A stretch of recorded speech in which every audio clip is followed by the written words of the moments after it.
Você escreveu enviando 15 passagens bíblicas que alguém mostrou a você, tentando convencer você de que poderia perder a salvação? E essa é a maior lista que eu já recebi de versículos que tentam provar, entre aspas, a perda da salvação. Mas é possível mostrar como estão equivocados esses que pensam assim, quando nós examinamos o contexto de cada uma dessas passagens. Como eu acredito na sinceridade das pessoas que se deram ao trabalho de enviar tantos versículos a você, preocupadas com o seu bem-estar espiritual, eu vou dedicar algum tempo esclarecendo versículo a versículo. Ainda que um verdadeiro salvo se esforce em procurar passagens tentando contradizer o que Deus diz, eu ainda concordo com Paulo e estou certo de que nem a morte, nem a vida, nem os anjos, nem os principados, nem as potestades, nem o presente, nem o porvir, nem a altura, nem a profundidade, nem alguma outra criatura nos poderá separar do amor de Deus que está em Cristo Jesus nosso Senhor. Romanos 8, 38 a 39. Sempre que aparecem alguns citando versículos que parecem dizer que é possível um crente perder a salvação, nós devemos perguntar o seguinte: existe algum versículo na Bíblia que diga que é impossível o crente perder a salvação? Sim, existem muitos. E como a Bíblia não pode se contradizer, obviamente deve existir uma explicação para aqueles que parecem dizer o contrário.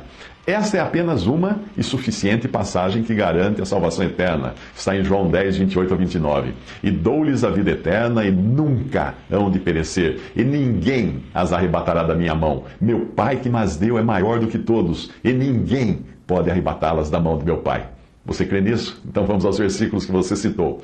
O primeiro versículo foi Mateus 24, de 11 a 13. Aquele que perseverar até o fim, esse será salvo. Bom, isso aí, a passagem toda de Mateus 24, se dá durante a grande tribulação. E esse versículo está falando de salvação do corpo de carne, de sair vivo, de se salvar da tribulação para poder habitar com Cristo no reino de 1000 anos. É só comparar o versículo 22 do mesmo capítulo que você vai entender isso. E se aqueles dias não fossem abreviados, nenhuma carne se salvaria. Claro assim? Outra dúvida é no versículo de João, capítulo 15, versículo 2. O ramo ligado à videira poderá ser cortado. Foi o argumento da pessoa que enviou. João 15, versículo 1 a 6 diz: Eu sou a videira verdadeira, meu pai é o lavrador. Toda vara em mim que não dá fruto, atira e limpa toda aquela que dá fruto, para que dê mais fruto. Vós já estáis limpos pela palavra que vos tenho falado. Está em mim e eu em vós, como a vara de si mesma não pode dar fruto se não estiver na videira, assim também vós, se não estiverdes em mim. Eu sou a videira, vós as varas. Quem está em mim e eu nele, esse dá muito fruto, porque sem mim nada podeis fazer. Se alguém não estiver em mim, será lançado fora, como a vara, e se secará. E os colhem e lançam no fogo e ardem.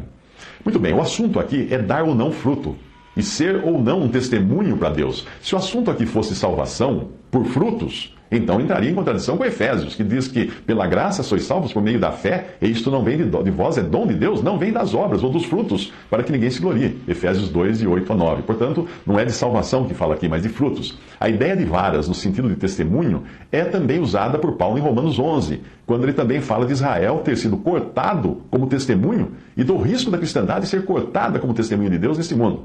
E a cristandade efetivamente será sim cortada na sua condição de Laodiceia, pois o mesmo Senhor disse que vai vomitá-la de sua boca em Apocalipse capítulo 3. Então tudo aqui tem a ver com testemunho. Romanos 11, versículo 22, Paulo escreve: Considera, pois, a bondade e a severidade de Deus para com os que caíram. Severidade, mas para com os que caíram, severidade, mas para contigo benignidade. Se permaneceres na sua benignidade, de outra maneira também tu serás cortado. Ele está falando aqui, comparando com Israel, que foi cortado por um breve tempo, vai voltar a ser readmitido o testemunho, e a igreja, e a cristandade, como testemunho, também seria cortada. Apocalipse 3,16: Assim porque és morno e não és frio nem quente, vomitar-te-ei da minha boca. Percebe? Terceiro argumento que mandaram para você está em Atos, capítulo 14, 22, dizendo que é preciso permanecer firmes na fé, para não perder a salvação. Mas vamos à passagem de Atos 14, versículo 22. Confirmando os ânimos dos discípulos, exortando-os a permanecer na fé, pois que por muitas tribulações nos importa entrar no reino de Deus. O versículo inteiro fala o óbvio, que a fé pode vir acompanhada de muitas tribulações, dores e provas, porque se o versículo dissesse que a salvação é por meio de sofrimento, então não precisaríamos da obra de Cristo e creríamos nele como creem os espíritas, que acham que é sofrendo que eles sobem os degraus rumo à perfeição. O que Pedro diz em Atos pode ser melhor entendido se nós lermos a passagem em 1 Pedro onde ele desenvolve melhor o pensamento que ele menciona de relance ali em Atos, capítulo 14. Veja o que Pedro escreve em sua carta, capítulo 1, versículo 3 de 1 Pedro. Bendito seja o Deus e Pai de nosso Senhor Jesus Cristo, que segundo a sua grande misericórdia nos gerou de novo para uma viva esperança pela ressurreição de Jesus Cristo dentre os mortos, para uma herança incorruptível, incontaminável e que não se pode murchar, guardada nos céus para vós, que mediante a fé estáis guardados na virtude de Deus, para a salvação, já prestes para se revelar no último tempo, em que vós grandemente vos alegrais, ainda que agora importa, sendo necessário, que estejais por um pouco contristados com várias tentações ou provações, para que a prova da vossa fé, muito mais preciosa do que o ouro que perece e é provado pelo fogo, se ache em louvor e honra e glória na revelação de Jesus Cristo, ao qual, não o havendo visto, amais, do qual, não o vendo agora, mas crendo vos alegrais com gozo inefável e glorioso, alcançando o fim da vossa fé, a salvação das vossas almas. Desta passagem, nós deduzimos que, primeiro, nós fomos gerados de novo, não por nós mesmos, mas pelo Pai de nosso Senhor Jesus Cristo. Segundo, fomos gerados de novo para uma viva esperança, uma herança incorruptível, incontaminável e que não se pode murchar, guardada nos céus. Terceiro, que pela fé nós estamos guardados no poder ou na virtude de Deus para a salvação. Não é pouca coisa o que nos guarda, não é pouca coisa o que garante a salvação, mas é o poder de Deus. Quarto, que por enquanto aqui importa passarmos por provações para que a nossa fé se fortaleça. Como você pode ver, a segurança da nossa salvação não está em nós, ou em nossa frágil obediência. Se estivesse, ninguém seria salvo. A segurança da nossa salvação está no poder de Deus e na imutabilidade da promessa de Deus. Vamos ao quarto ponto que enviaram dizendo que você perde a salvação. 1 Coríntios 15, versículo 1, ele argumenta que você será salvo se retiver a palavra como foi pregada. Vamos à passagem inteira. 1 Coríntios 15, de 2 a 4. Pelo qual também sois salvos se o retiveres o evangelho, tal como vou tenho anunciado, se não é que cresces em vão. Porque primeiramente vos entreguei o que também recebi, que Cristo morreu por nossos pecados, segundo as Escrituras, e que foi sepultado e que ressuscitou ao terceiro dia, segundo as Escrituras. Essa passagem, na verdade, acusa aqueles que dizem que nós devemos manter a salvação pela obediência, porque o que diz aqui é exatamente o que nós precisamos para ser salvo. O que é? O que nós precisamos reter para ser salvo? É o Evangelho, que Cristo morreu por nossos pecados e ressuscitou ao terceiro dia para a nossa justificação. Essa é a essência do Evangelho. É tudo o que é preciso crer para ser salvo. Quem não retém esta palavra, de que a salvação é pela fé em Cristo, em sua morte e ressurreição, e quem acrescenta suas próprias obras de obediência, fidelidade, perseverança ao processo todo, obviamente não crê no Evangelho. Não crê no Evangelho de Deus que Paulo pregou. E quem não crê que Jesus morreu e ressuscitou como a obra suficiente para a nossa salvação, não pode mesmo ter certeza da salvação porque não crê nas Escrituras. Esse não tem a salvação.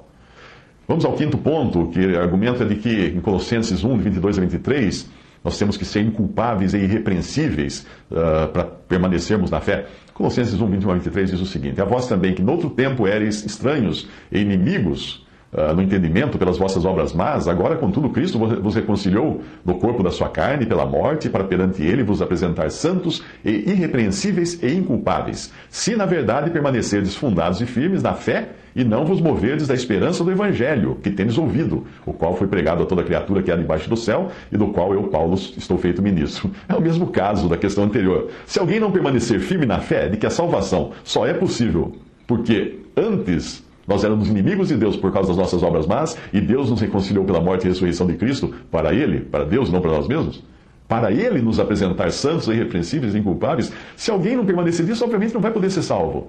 Se alguém achar que com seus próprios esforços será capaz de se apresentar diante de Deus, de um Deus santo, irrepreensível e inculpável, é porque não entendeu o valor da obra de Cristo e do seu sangue que nos limpa de todo o pecado.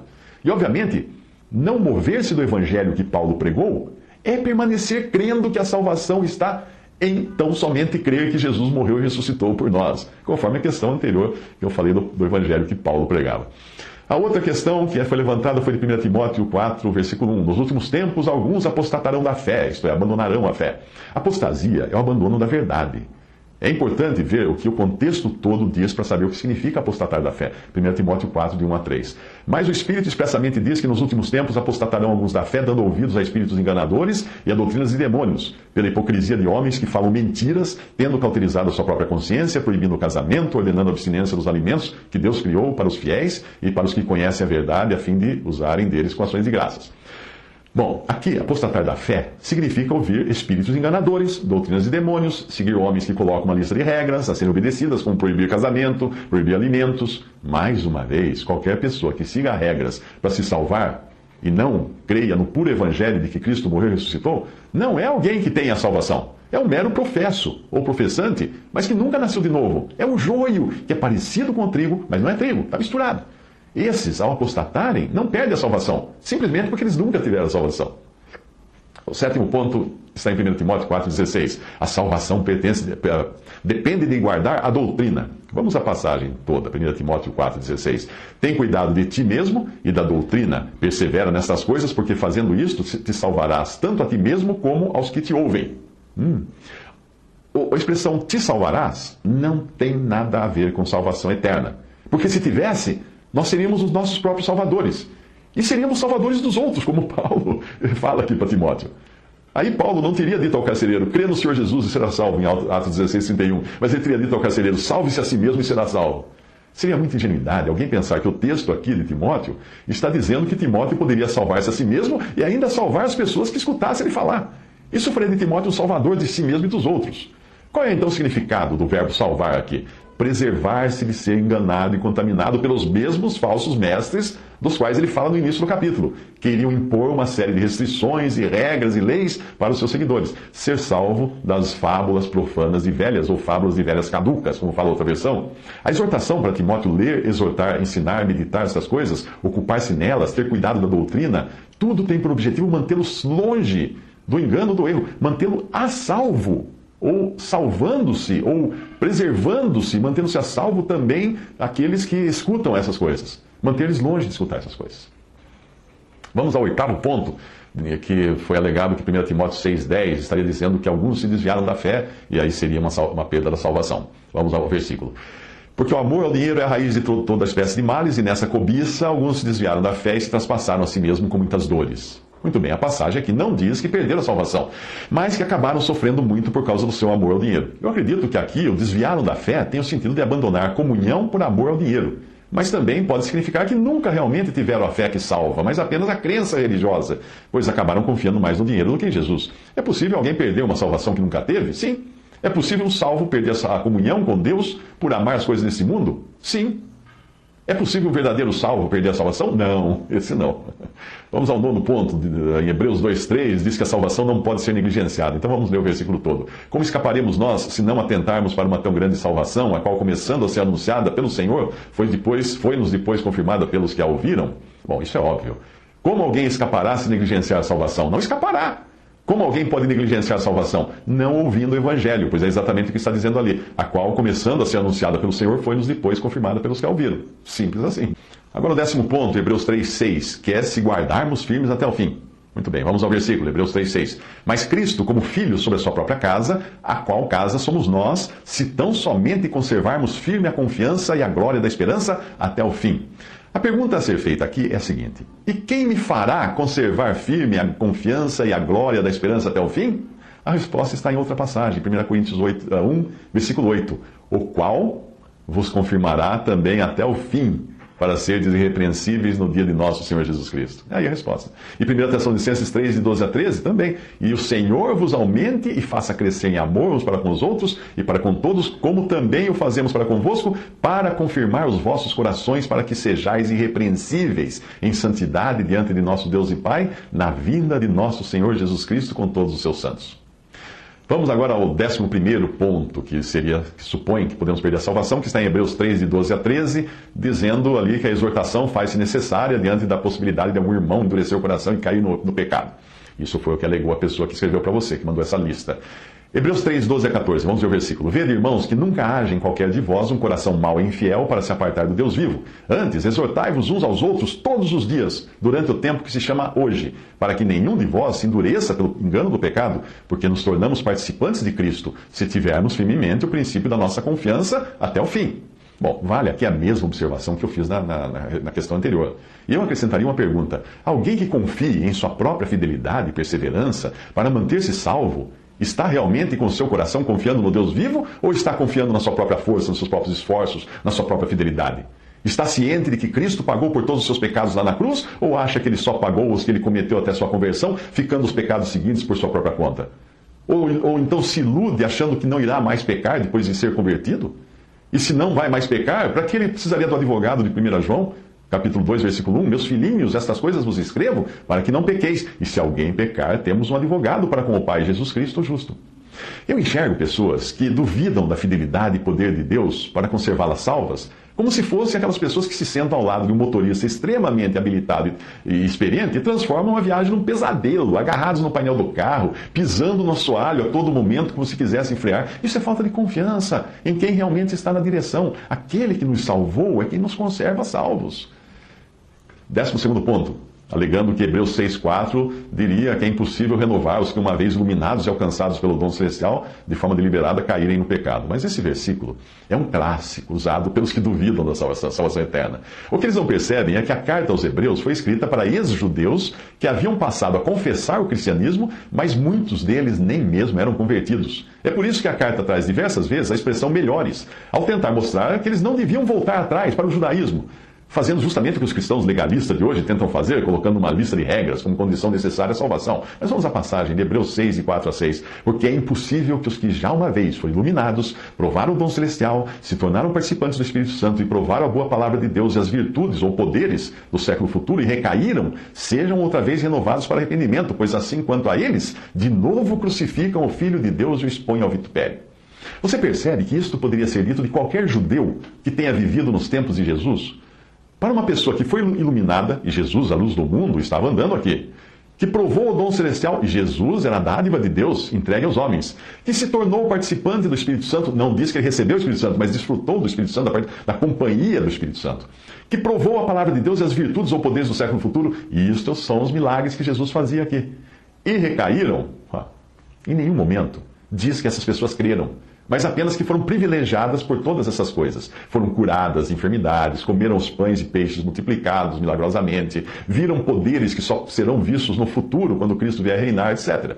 Realmente é impossível que alguém tão privilegiado assim seja salvo, se simplesmente renegar tudo isso e não crer no Salvador, não exercer fé no Salvador. Ele de novo, crucifica o Senhor. O que quer dizer isso? Que já crucificou uma vez. Uma pessoa que já crucificou a Cristo uma vez não vai querer crer de jeito nenhum, não vai querer crer e depois voltar atrás e depois crucificar de novo. 13º ponto está em Hebreus 10, de 26 a 27. Após receber a verdade, o homem deliberadamente pode retornar às trevas. Vamos ver se é isso mesmo que diz Hebreus 10, 26 a 27. Porque se pecarmos voluntariamente, depois de termos recebido o conhecimento da verdade, já não resta mais sacrifício pelos pecados, mas uma certa expectação horrível de juízo e ardor de fogo que há de devorar os adversários. O mesmo caso da questão anterior. São pessoas que recebem, não a verdade, mas o conhecimento da verdade na cabeça. Ou seja, não passa de uma mente intelectual que entende aquilo intelectualmente só, e nunca de uma fé real. Hebreus 10, 38 a 39 diz: mas o justo viverá da fé, e se ele recuar, a minha alma não tem prazer nele. O versículo não para aí. O que diz em seguida? Nós, porém, não somos daqueles que recuam ou que se retiram para a perdição, mas daqueles que creem para a consumação da alma. Este será o caso dos que ouvirem o Evangelho e não crerem, e forem deixados para trás quando vier o arrebatamento. Aqueles que receberem o conhecimento da verdade, mas não creram na verdade, não poderão ser salvos mais. Tiveram a sua chance. 2 Tessalonicenses 2, de 11 a 12 diz: e por isso Deus lhes enviará a operação do erro, para que creiam a mentira, para que sejam julgados todos os que não creram a verdade, antes tiveram prazer na iniquidade. Vamos ao 14º ponto, que é de Tiago 5,19, que diz que se algum irmão se desviar da verdade e alguém o fizer retornar, salvará da morte a alma dele. Vamos ver se é isso mesmo que diz Tiago 5, 19 a 20. Irmãos, se algum dentre vós se tem desviado da verdade e alguém o converter, saiba que aquele que fizer converter do erro do seu caminho, um pecador salvará da morte uma alma. Aqui está falando de morte física. Morte física mesmo, como aconteceu com Ananias e Safira. E como teria acontecido com o homem de 1 Coríntios, capítulo 5, que estava em fornicação, caso ele não tivesse se arrependido, caso ele não tivesse voltado atrás do que ele estava fazendo. Paulo, na sua autoridade de apóstolo, te entregue aquele homem a Satanás para a destruição da carne, que é morte física. Mas o versículo lá continua dizendo para que ele fosse salvo no final. Veja 1 Coríntios 5, de 3 a 5.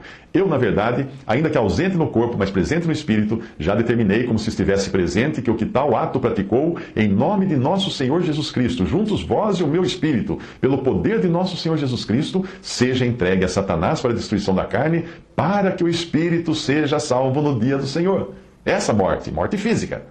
O apóstolo João fala do pecado para a morte, que é a morte física. Também em 1 João 5, 16 a 17. Se alguém vir pecar seu irmão, pecado que não é para a morte, orará e Deus dará vida àqueles que não pecarem para a morte. Há pecado para a morte, e por isso não digo que ore. Toda iniquidade é pecado, e há pecado que não é para a morte. Um crente que deliberadamente decide andar fora dos caminhos do Senhor, corre o risco de ser morto por Deus. O seu espírito é salvo, a sua vida é perdida. Mas ao menos ele deixa de atrapalhar o testemunho de Deus no mundo. Por isso que Deus tira uma pessoa do mundo. Em Êxodo, capítulo 4, 24, Deus quis matar Moisés porque ele estava em desobediência. Não é que Moisés não seria salvo, ele seria tirado da terra. Existem vários casos de Deus matando alguém já salvo, como aconteceu com a mulher de Ló, que olhou para trás, ou Ananias e Safira, que mentiram ao Espírito Santo. Embora mentir ao Espírito Santo seja grave, e os incrédulos façam isso o tempo todo, a coisa fica séria quando é um crente que faz isso. Deus pode considerá-lo indigno de continuar como testemunho no mundo. Ele é salvo. A sua alma é salva, mas a sua vida foi perdida. O profeta de Deus, em 1 Reis 13, também foi morto por desobedecer. E o mesmo aconteceu com o homem que colocou a mão na arca da aliança para evitar que ela caísse da carroça em que estava sendo transportada. Ambos tinham boas intenções, mas sabiam qual era o mandamento de Deus. Deus também matou o filho de Davi por causa do adultério de Davi.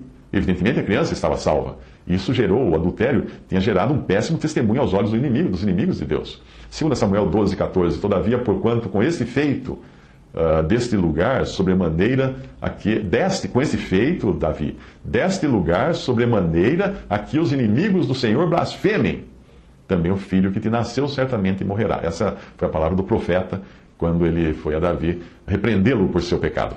A mulher do profeta Ezequiel também foi morta por Deus, porque Deus queria ensinar algo à nação de Israel, através da morte da mulher de Ezequiel. Ezequiel 24, 16 a 18. Filho do homem, eis que de um golpe tirarei de ti o desejo dos teus olhos, mas não lamentarás, nem chorarás, nem te correrão as lágrimas. Geme em silêncio, não faças luto por mortos. Ata o teu turbante, põe nos teus pés os teus sapatos, e não cubras os seus lábios, e não comas o pão dos homens. E falei ao povo pela manhã, e à tarde morreu minha mulher. E fiz pela manhã como me foi mandado. Deus que entregou o seu próprio filho em sacrifício por nós, também permitiu a morte de Estevão, de Tiago, de tantos outros, para testemunho de fé. Portanto, há várias situações em que Deus intervém com a morte do salvo, tanto para preservar o testemunho de Deus no mundo, como para incrementá-lo por meio do martírio dos santos. Portanto, nem todas as passagens da Bíblia que falam de morte estão dizendo a respeito da condenação eterna, mas estão falando apenas de morte física, morte do corpo. A passagem que você citou não poderia falar de salvação eterna, porque então Tiago seria também um salvador, como no caso de Timóteo, ao dizer que Tiago salvará da morte uma alma. Ele não pode ser um salvador. Até mesmo um versículo que é muito usado fora do contexto para evangelizar, está falando de morte física, não de condenação eterna. Veja Ezequiel 18, 20, que diz: a alma que pecar, essa morrerá. É muito usado em evangelismo. Leia o capítulo 18 inteiro, você vai ver que isso aí está falando da condenação de pena de morte por alguém que praticou um crime em Israel. O pai que praticasse o mal morreria, e o filho também, se praticasse o mal, morreria, seria apedrejado, seria morto.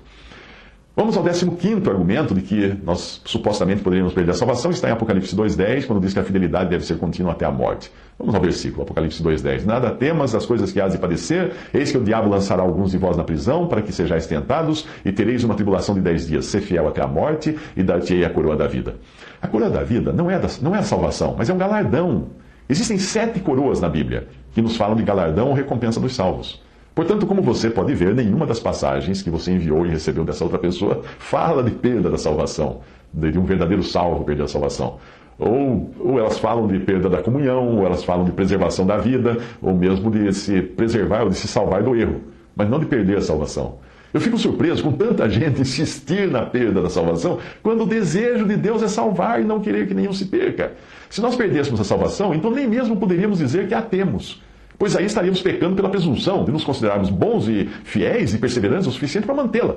Felizmente, é por graça que nós somos salvos, é por graça que somos mantidos salvos. Colocar qualquer esforço humano no processo, seja antes como depois, é se colocar debaixo da maldição que Paulo proferiu aos Gálatas, porque é crer em outro evangelho.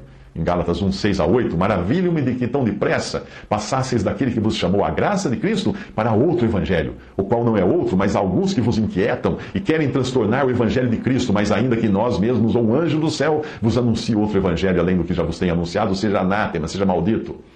João 5, 24, na verdade vos digo que quem ouve a minha palavra e crê naquele que me enviou, tem a vida eterna e não entrará em condenação, não entrará em juízo, mas passou da morte para a vida. Será que as pessoas que dizem que o crente pode perder a salvação creem realmente no que Jesus diz aqui ou acham que ele estava brincando?